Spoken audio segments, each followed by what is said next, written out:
మీకు అలాంటి హోరు, చెవి దురద, చెవిలో నుంచి చల్లగా నీళ్ళలాగా రావటం ఇలాంటివన్నీ ఉంటాయి కదా, దానికి బంతాకు రసాన్ని బాగా నిజరసం అంటారు. ఆకు మొత్తాన్ని ఇలా బాగా నలిపి ఒక స్పూన్లో వేసి గోరువెచ్చగా చేసి చెవిలో వేసుకోండి.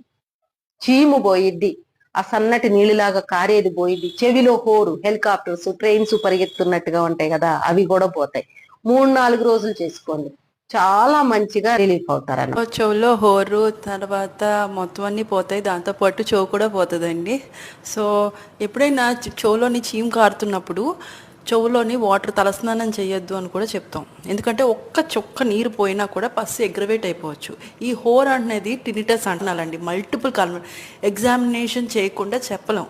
సరే డాక్టర్ చూస్తారు టినిటస్, ఈ గుయ్యమని శబ్దం వస్తుంది కదా చెవులోని, కంపల్సరీ చూస్తారు. సో ఇవన్నీ ఒకటే సొల్యూషన్, అది ఈ యొక్క రసం అనేది కాదండి.